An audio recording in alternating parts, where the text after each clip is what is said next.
शहरों की रोशनी छीन रही है नींद, सेहत और प्रकृति?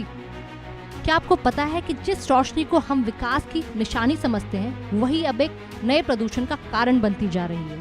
कुछ दिन पहले सोशल मीडिया पर एक वीडियो वायरल हुआ, जिसमें एक दुकानदार ने टॉर्च की रोशनी से अपनी दुकान के पास मंडरा रहे हजारों कीड़ों को धीरे धीरे सामने लगी स्ट्रीट लाइट की ओर भेज दिया। वीडियो लोगों को मजेदार और स्मार्ट लगा, लेकिन इस वीडियो ने एक बड़ा सवाल खड़ा कर दिया।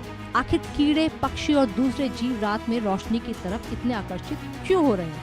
दरअसल वैज्ञानिक इसे लाइट पोल्यूशन यानी प्रकाश प्रदूषण का असर मानते हैं। और अब ये समस्या सिर्फ कीड़ों तक सीमित नहीं रह गई है। एक नई रिपोर्ट के मुताबिक भारतीय शहरों में रात की कृत्रिम रोशनी कई जगहों पर 60 गुना तक बढ़ चुकी है। देश की करीब आधी आबादी ऐसे इलाकों में रह रही है जहां लाइट पोल्यूशन लगातार बढ़ रहा है।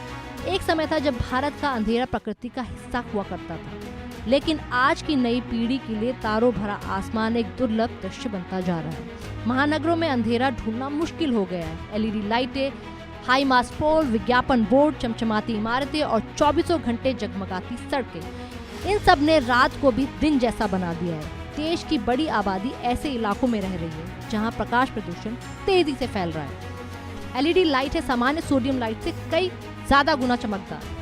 10 वर्षों में 1.34 करोड़ से अधिक स्ट्रीट लाइटें हुई स्थापित। उजाला योजना के तहत 36 करोड़ से ज्यादा एलईडी बल्ब वितरित। देश में 35 करोड़ से अधिक वाहन जिनकी हेडलाइट्स रात की चमक बढ़ाती है। बिजली की खपत 2014 से 2024 के बीच बढ़कर 1623 टेरावाट घंटा तक पहुंची।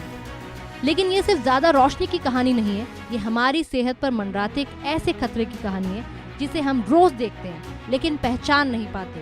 विशेषज्ञों के अनुसार रात में अत्यधिक कृत्रिम रोशनी शरीर की जैविक घड़ी यानी बॉडी क्लॉक को बिगाड़ देती है। रात के समय शरीर में बनने वाले मेलाटोनिन हार्मोन प्रभावित होने लगता है। यही हार्मोन हमें गहरी नींद दिलाने और शरीर को आराम देने का काम करता है। जब इसकी मात्रा घटती है तो नींद की समस्या, तनाव, चिड़चिड़ापन और मानसिक थकान बढ़ाने लगती है। लंबे समय तक इसका असर बना रहे तो मोटापा, डायबिटीज, हृदय रोग, डिप्रेशन और कुछ प्रकार के कैंसर का खतरा भी बढ़ सकता है। कृत्रिम रोशनी से प्रभावित प्रकृति, खतरा सिर्फ इंसानों पर नहीं है, प्रकृति भी इसकी बड़ी कीमत चुका रही है। रात में सक्रिय रहने वाले लाखों कृत्रिम रोशनी की तरफ आकर्षित होकर मर जाते हैं। इन कीड़ों पर निर्भर पक्षियों और दूसरे जीवों की खाद्य श्रृंखला भी प्रभावित होती है। प्रवासी पक्षी दिशा भूल जाते हैं, घोंसला बनाने, अंडे देने और प्रजनन की प्राकृतिक प्रक्रिया प्रभावित होती है।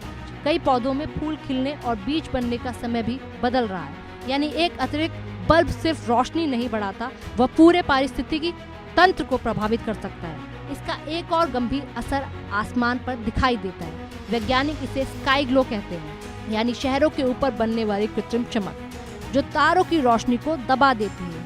आज कई बड़े शहरों में बच्चों की एक पूरी पीढ़ी ऐसी है जिसने कभी साफ और तारों से भरा आसमान देखा ही नहीं।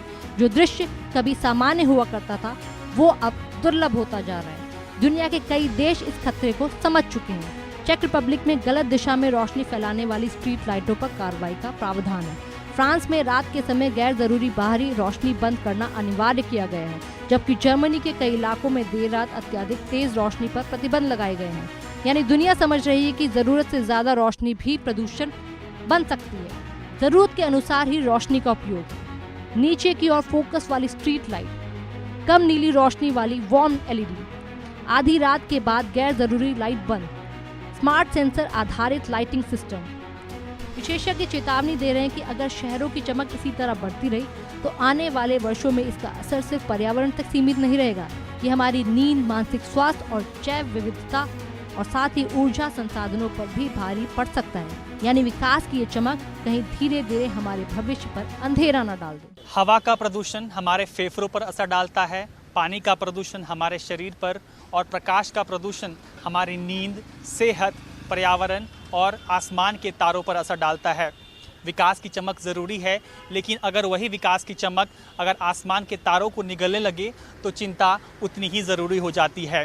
क्या विकास की चमक और प्रकृति के संतुलन के बीच हम एक सही रास्ता चुन पाएंगे, या फिर हमारी आने वाली पीढ़ियां आसमान में तारे केवल किताबें और तस्वीरों में ही देखने को उनको नसीब होंगे? कैमरा पर्सन राजू शर्मा के साथ अतुल रंजन, इंडिया न्यूज़।